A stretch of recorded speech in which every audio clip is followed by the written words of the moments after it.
영국의 역사가 아놀드 토인비라고 하는 유명한 역사가가 쓴 대표적인 역사의 연구라고 하는 책이 있습니다. 그는 그 책에서 문명이 생겨난 곳을 보면 척박한 환경의 도전에 응전을 했을 때 문명이 생겨났다고 했습니다. 예를 들어 프랑스인들이 최초로 카나다로 이주를 했을 때 그들은 혹한의 겨울을 이겨내야 했습니다.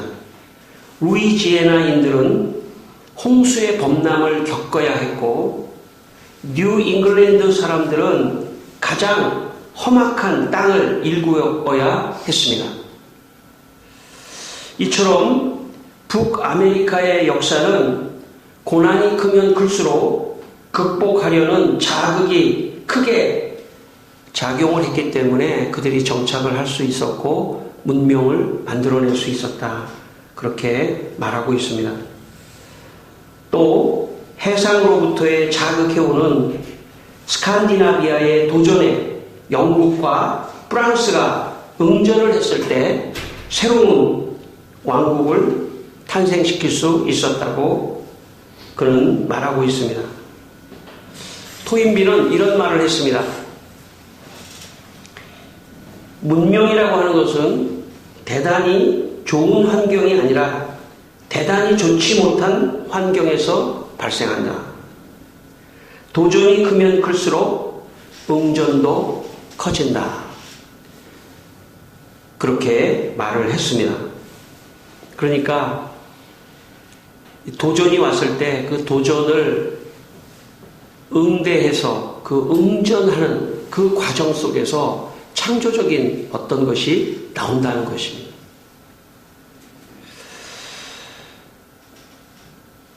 여러분, 우리가 인생을 살면서 오늘 이 문제를 풀면 이제 문제가 없겠지 그렇게 생각하지만 이 문제를 해결하고 나면 그 다음에 또 그 다음 문제가 또 생깁니다. 그리고 또 그 다음 문제를 해결하고 나면 그 다음에 또 그 다음 문제가 또 생깁니다. 문제는 뭐냐면 자기가 자기에게 다가오는 그 문제를 해결하지 못하면 그 다음 문제도 해결할 길이 없다는 것입니다. 그렇기 때문에 오늘 나에게 아주 간단한 일이라도 어떤 문제가 생기거나 도전이 왔을 때 그 도전을 적극적으로 응전하면서 해결하는 그런 마음의 자세가 중요합니다. 여러분, 사람이 큰 문제를 큰 문제만 놓으면 앞에만 있으면 굉장히 그게 참 해결하기 어려울 거라고 생각하지만 그 문제를 해결하는 길은 작은 문제부터 응전하는 것에서부터 해결할 수 있습니다. 작은 문제를 해결하지 않는 사람은 큰 문제가 왔을 때도 해결하기가 어렵습니다. 작은 문제부터, 작은 도전부터, 작은 일부터 적극적으로 빨리빨리 해내려고 하는 그런 응전의 자세가 필요합니다. 그렇지 않으면 그게 쌓이면 큰 문제가 다가왔을 때는 응전하지 못합니다. 그래서 여러분 앞에 어떤 도전이 있습니까? 어떤 일처리가 있습니까? 여러분 일처리할 거 많이 있죠? 그 하나하나를 다 처리하는 겁니다. 어떤 사람이 이런 문제를 해결하지 않으면 결국은 인생에 창조적인 일을 할 수가 없습니다. 여러분, 우리가 인생을 살면서 어떤 도전에 오는 것을 그 문제를 응전할 수 있다. 이것은 축복입니다.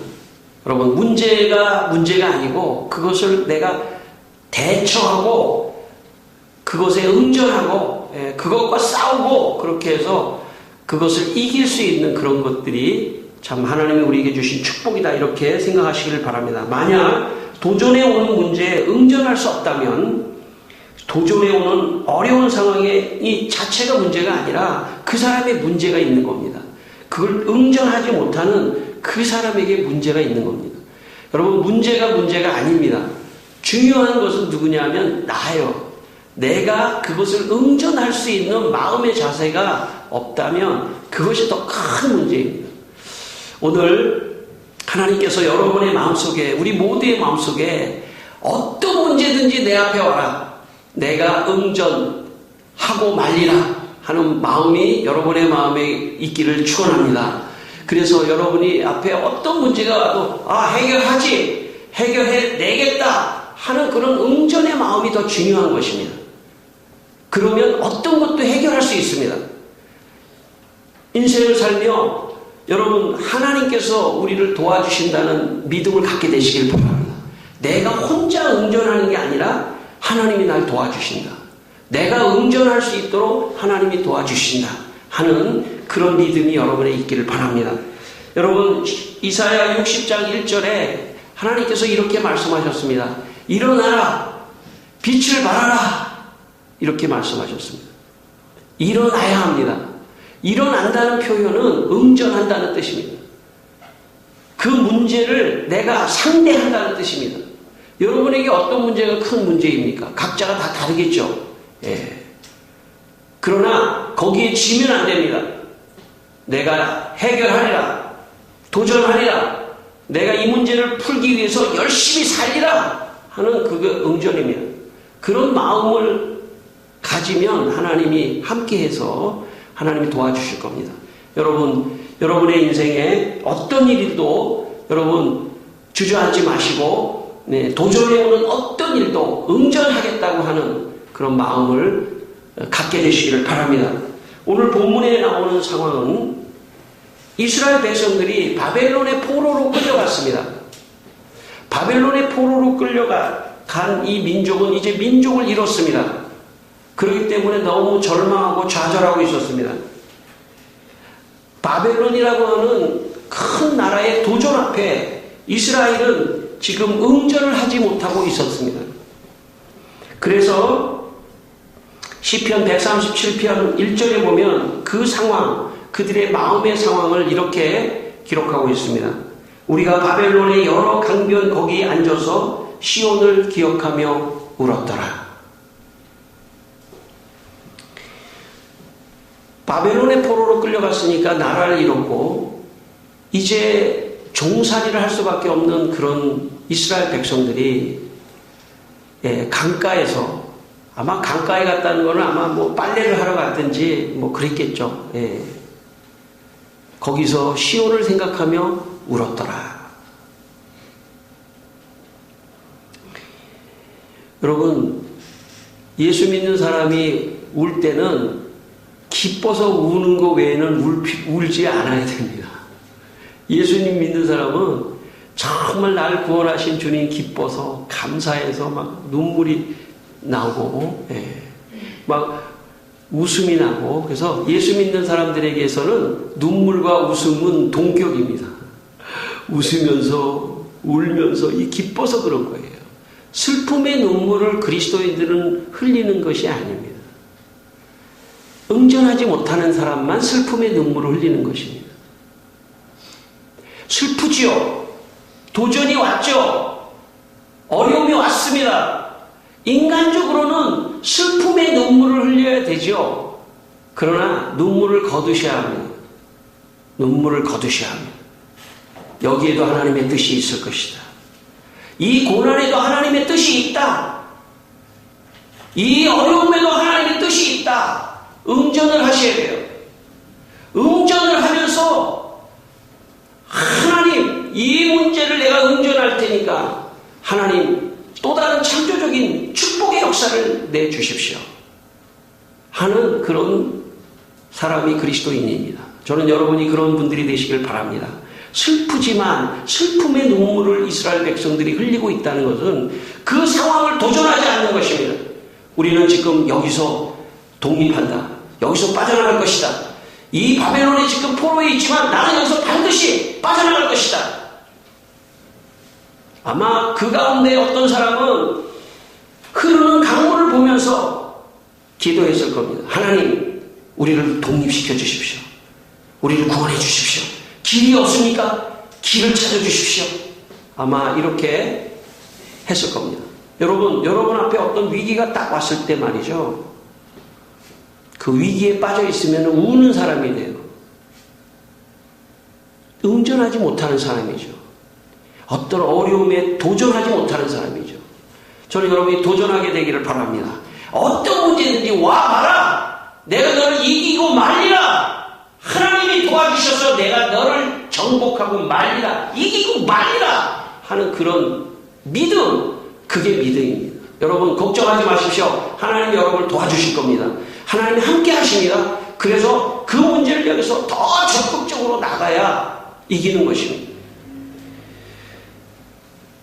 옛날 저는 제가 청소년 시기 청년 때에 집에서 늦잠을 한번 잔 기억이 별로 없습니다.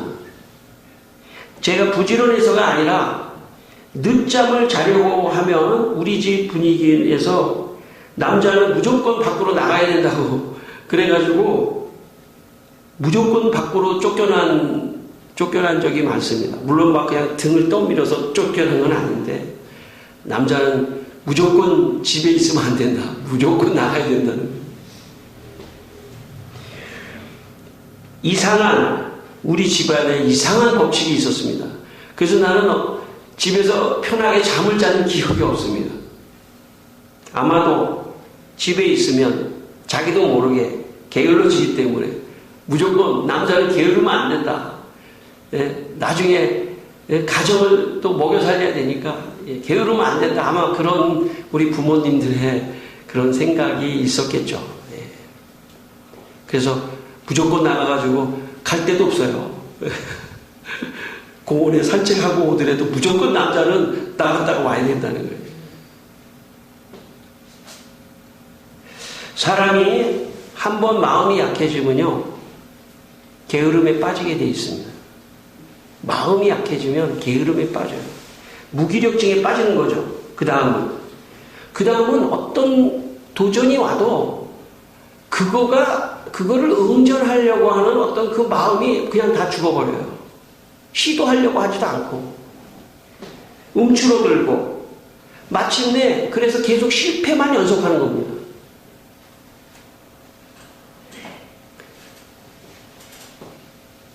한 번 실패를 하면 그 실패에 대한 두려움 때문에 이제 다시 아무것도 시도하지 못하고 자기 생각에 갇혀서 빠져나오지 못하게 될 수도 있습니다. 이런 악순환이 계속되면 그 사람은 무능한 사람이 됩니다. 도전해야 돼요. 도전에 대해서 응전하겠다고 하는 마음이 있어야 됩니다. 어떤 문제든지 내가 해결하겠다 하는 마음이 있어야 돼요. 그런 마음 누가 주시냐면 하나님이 주십니다. 여러분, 하나님이 여러분의 그런 마음 주시기를 원합니다. 그래서 여러분, 어떤 도전이 와도 해결하고 말겠다 하는 그런 마음을 가지고 모든 일에 응전을 하기 시작하면 반드시 하나님이 축복의 문을 열어주시고 창조적인 역사가 일어날 줄 믿습니다. 오늘 하나님께서 18절에 이렇게 말씀하셨습니다. 여러분 18절 오늘 말씀을 같이 한번 읽겠습니다. 18절 너희는 이전 일을 기억하지 말고 옛날 일을 생각하지 말고. 이게 하나님의 처방법입니다. 이스라엘 백성들이 지금 울며 강가에서 응전하지 못하고 자포자기하고 좌절하는 이스라엘 백성들을 치료하는 하나님의 말씀을 주셨는데 그것은 뭐냐면 이전 일을 생각하지 말고 이전 일을 기억하지 말라는 것입니다. 사람은 이전 일에 묶여가지고 이전 일에 묶여서 실패한 일에 묶여가지고 사람은 전진하지 못할 가능성도 많습니다. 그래서 하나님께서 네가 이전에 이스라엘아 네가 이전에 실패한 거 기억하지 마. 네가 이전에 네가 고난을 당하고 어려움을 당하고 낙심했던 거 그거 기억하지 마. 사람이요 그런 것이 이 사람의 발목을 잡아서 앞으로 도전하지 못하고 응전하지 못하게 만들 수 있습니다. 여러분 이 시간 여러분의 마음속에 과거에 실패했던 거 싹 다 지워버리시길 바랍니다. 다 하나님께서 지워주시기를 바랍니다. 이 시간에. 그래서 나의 실패한 걸 생각하지 말고 나는 반드시 잘 될 것이다. 성공할 것이다. 나는 잘 되고 말리라 응전할 때 놀라운 축복의 역사가 있을 것입니다. 제가 일종 면허를 시험을 볼 때였습니다. 지금은 어떤 차로 하는지 잘 모르겠는데 제가 일종 면허를 딸 때는 트럭을 가지고 이렇게 주행도 하고 뭐 코스도 하고 뭐 이런 거였습니다. 그런데 트럭이 지금은 자동으로 있는 게 있을 수 있지만 그 옛날에는 시험 볼 때 지금은 어떨지 모르겠습니다만 이 기아 스틱으로 이렇게 해가지고 1단에서 뭐 2단 넣고 막 이렇게 하는 겁니다. 문제는 뭐냐면 출발할 때 이 시동을 걸고 이 출발을 해야 되는데 이게 기아가 잘못하면 시동이 부르륵 하고 꺼져버리는 거예요. 그리고 출발도 못하고 찡 하고 신호가 와서 떨어져서 내려옵니다. 그때 그 허무함이란 두 번째 같습니다. 이번에는 이제 시동을 좀 잘 걸어야지 하면서 딱 시동을 잘 걸어서 거기까지 출발이 됐는데 그 다음에 가다가 또 시동이 꺼지면서 푹 서가지고 찡 하고 또 내려왔습니다. 한 5번 정도 떨어지니까 이제 무서워요. 차 타기가 무섭습니다. 차를 타고 가는데 또 뭐 해가지고 찡을 밟아가지고 또 떨어지고. 제가 계속 시험을 보면서 가장 저에게 적은 뭐냐면 내가 여기서 옛날에 떨어졌지. 그게 가장 큰 적이더라고요. 저의 가장 큰 적은 다른 게 아니고 내가 그 과거에 거기서 시동이 꺼졌다고 하는 그 기억이 가장 나의 발목을 잡는 것이더라고요. 10번쯤 넘어가니까 이런 생각이 들더라고요. 다 잊어버리자 옛날 건. 그냥 새로 그냥 처음부터 하자고 마음 편하게 딱 했더니 드디어 면허를 한 10번 만에 제가 땄습니다. 어떤 사람은 한 번 만에 싹 따는 사람도 있습니다. 제가 보니까 기억이 문제더라고요. 내가 실패한 그 기억을 자꾸 되새겨내면 낼수록 더 겁이 나고 더 자신감이 없고 더 실패에 대한 어떤 두려움 때문에 그 다음을 나가지 못하는 거예요. 이게 하나님의 처방법입니다. 옛적 일을 기억하지 말고 생각하지 말라. 실패하고 생각하지 말라. 성공한 것만 생각하고 좋은 일만 생각해. 그래서 떨어질 수도 있겠죠. 안 될 수도 있겠죠. 그러나 거기에서 주저앉으면 안 됩니다. 다시 하리라. 다시 하리라. 다시 도전하리라. 다시 응전하리라. 이것이 하나님의 처방법입니다. 여러분, 오늘 이 시간에 여러분 이 시간 이후에 여러분 이전에 실패한 것 다 하나님께서 다 가져가게 되시기를 축원합니다. 다 망각하게 되기를 바랍니다. 다 잊어버리세요. 다 잊어버리고 내가 오늘 지금 여기서 다시 처음 시작한다 하는 그런 마음으로 도전합시다. 응전합시다. 새롭게 갑시다. 그러면 좋은 일이 일어납니다.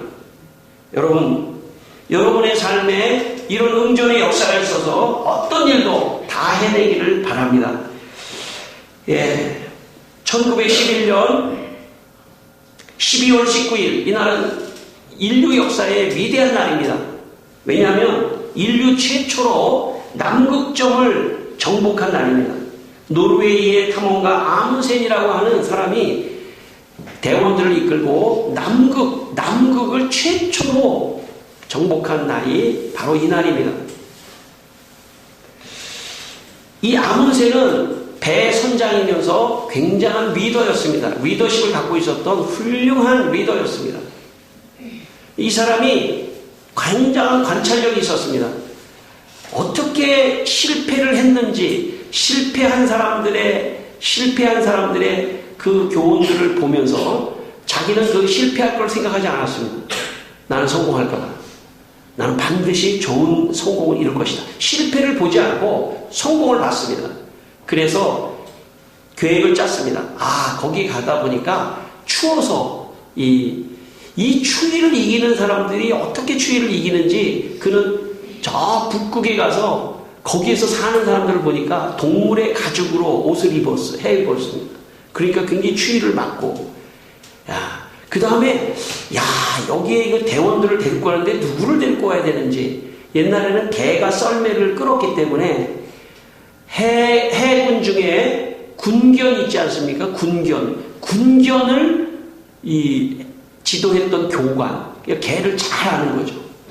그리고 개 썰매 대회에서 우승자 그 사람을 또 모셔오고, 그리고 그 다음에 스키를 타고, 거기 또 스키도 타고 개가 끌고 가니까 그 스키에서 우승한 사람, 또 이 바다 표범을 잡기 위해서 이 그런 기술자, 이런 사람들을 다 모집해가지고 북극을 정복합니다. 남극을 정복합니다. 그런데 중요한 건 뭐냐면 정복만 하는 게 중요한 게 아니라 돌아오는 게 더 중요해요. 돌아오는 게. 거기까지 갔는데 돌아와야 되지 않습니까? 그래서 갈 때 일정한 지역에다가 표대를 세우고 편만을 세우고 정밀하게 해서 놀라운 성공을 이룬 이야기가 있습니다. 저는 오늘 이 말씀을 보면서 그 생각이 아문센의 리더십과 선장으로서의 그런 치밀한 그런 것들을 오늘 말씀을 통해서 저는 보았습니다. 오늘 14절 말씀에 보면 14절 말씀을 한번 같이 읽겠습니다. 너희의 구속자여 이스라엘의 거룩하신 이가 말하노라. 너희를 위하여 내가 바벨론에 사람을 보내어 모든 갈대아 사람에게 자기들이 연락하던 배를 타고 도망하여 내려가게 하리라. 여러분, 여기서 하나님이 어떤 분이냐? 하나님은 어떤 분이냐면 구속자라는 거예요. 구원해 주는 분이라는 거예요. 하나님은 우리를 구원해 주시는 분인데 어떻게 구원해 주실 거냐? 이스라엘 백성들에게 이렇게 말했습니다. 자, 옛날 일 생각하지 마. 기억하지 마. 지금부터 내가 너희를 구원할 테니까 내가 구체적으로 구원의 방법을 이렇게 너희들에게 제시한다. 내가 사람을 바벨론에 보낼 거야. 그리고 배를 준비할 거야. 그래서 탈출한다. 우리는 14절입니다. 탈출할 것이다. 14절을 넘어서 여러분 16절에 보면 내가 바다에 길을 낼 것이다. 그 큰 길 가운데 지름길을 또 내겠다.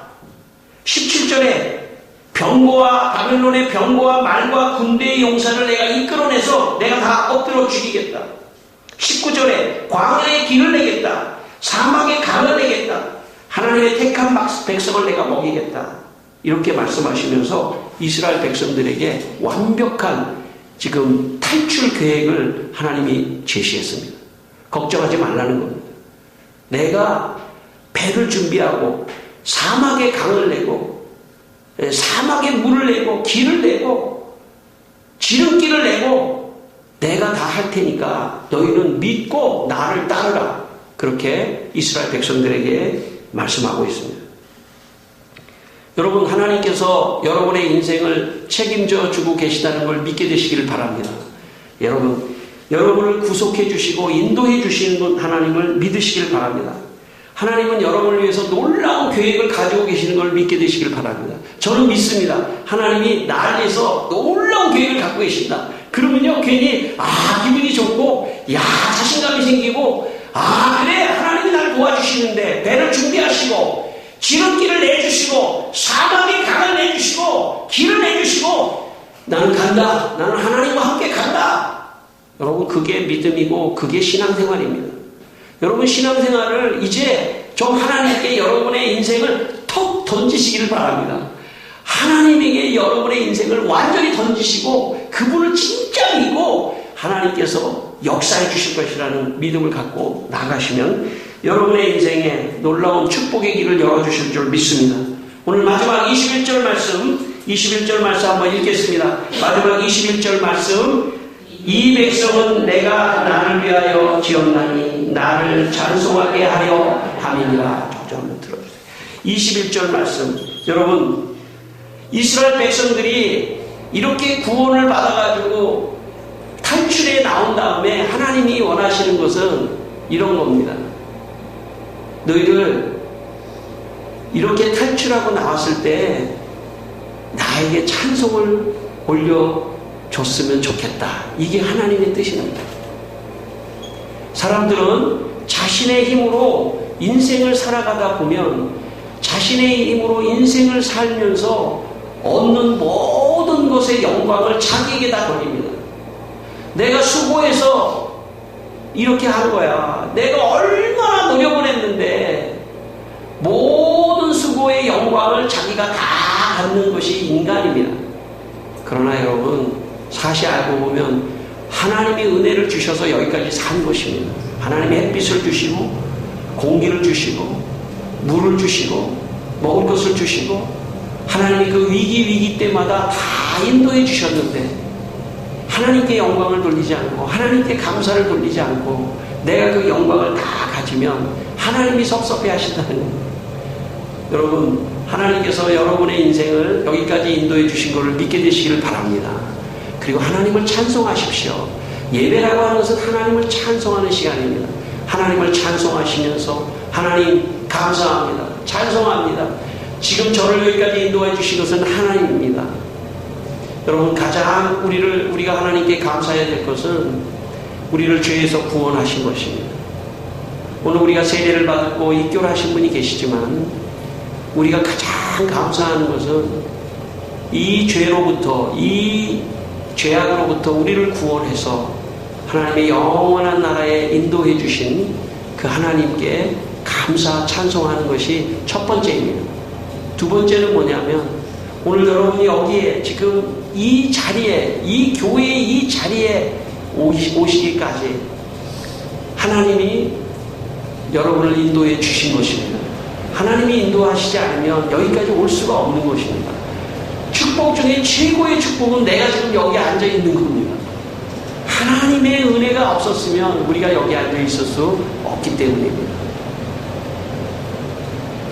서방의 라틴 교구 가운데 아우구스티누스라고 하는 유명한 교구가 있었습니다.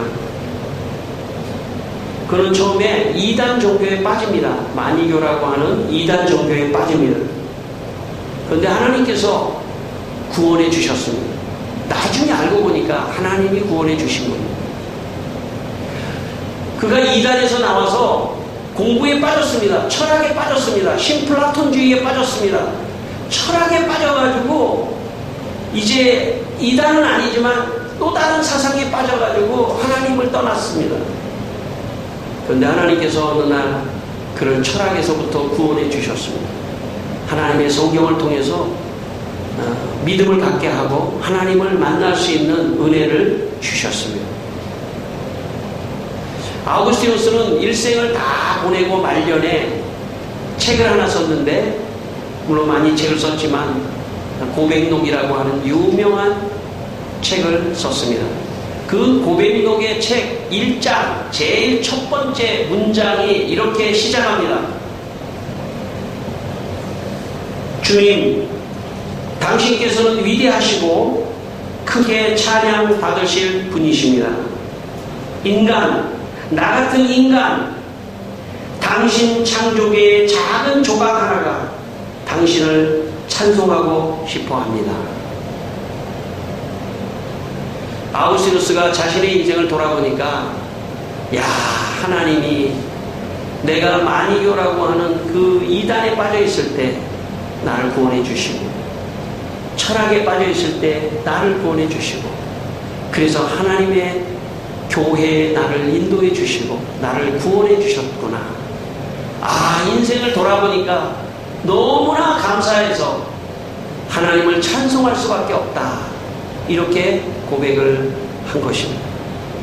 여러분, 그리스도인의 최고의 신앙의 경지는 하나님께 찬송하는 것입니다. 예배는 찬송하는 시간입니다. 하나님께 모든 걸 감사하고 찬송하는 신앙이 최고의 경지에 이른 신앙입니다. 저는 여러분이 진심으로 여러분의 인생을 놓고 하나님 감사합니다, 하나님 찬송합니다 하는, 하나님을 찬송하는 여러분의 신앙이 되시기를 바랍니다. 그래서 하나님이 보실 때, 야, 정말 훌륭하다, 그렇게 하나님께서 여러분을 축복해 주시기를 바랍니다. 여러분, 마지막 여러분 19절 말씀을 한번 보겠습니다. 보라, 같이 한번 읽겠습니다. 보라, 내가 새 일을 행하리니 이제 나타낼 것이라. 아멘. 여러분, 하나님을 찬송하십시오. 지금까지 이전의 실패나 기억을 하지 말고 지금까지 나를 여기까지 인도해 주신 하나님 감사합니다. 제가 볼 때는요, 여기 오신 분들이 인생을 제일 성공하신 분들이에요. 교회에 나오신 분은 최고 성공한 사람들이에요. 그 그것을 감사하는 순간, 찬송하는 순간 하나님이 여러분의 앞길에 새 일을 행하실 것을 믿으시길 바랍니다. 새 일을 행하실 것이다. 그러면 여러분 얼마나 벅찹니까? 새 일을 행하실 것이다. 기분이 너무 좋고 감격. 그런데 또 새 일을 행하실 것인다 하면서도 아이고 내가 또 옛날에 실패했지. 제발 좀 그러지 마세요. 그건 사탄이 주는 생각이에요. 여러분 다 잊어버리세요. 과거 다 잊어버리세요. 지금이 더 중요합니다. 앞으로가 더 중요합니다. 앞으로가 더 좋은 일이 있어야 합니다. 앞으로가 더 새 일이 있어야 합니다. 여러분의 삶에 좋은 일이 앞으로가 있어야 되는 것입니다. 여러분 하나님을 찬송하십시오. 그러면 하나님이 새 일을 행하실 줄 믿습니다. 한 주간 동안 여러분에게 새 일의 역사가 있기를 주의 이름으로 축원합니다. 기도하겠습니다. 우리 한번 기도하겠습니다. 하나님 아버지, 과거는 다 잊겠습니다. 실패도 다 잊겠습니다. 하나님이 배를 준비하시고 길을 준비하시고 사막의 길을 준비하여 주셔서 하나님이 새 일을 행하실 것을 믿습니다. 이 시간 우리 모든 성도들이 아버지 하나님이여 하나님을 찬송합니다. 여기까지 인도해 주신 하나님을 찬송합니다. 구원해 주신 하나님을 찬송합니다. 좋은 일이 있을게 하시는 하나님을 찬송합니다. 아버지 하나님, 주여 역사하여 주시옵소서. 하나님 역사하여 주시옵소서. 주여 역사하여 주시고 우리 성도들에게 참 믿음을 주시고 하나님 찬송해서 새 일을 행하여 주시옵소서. 아버지 하나님 축복받게 하여 주시옵소서. 아멘. 할렐루야. 감사합니다.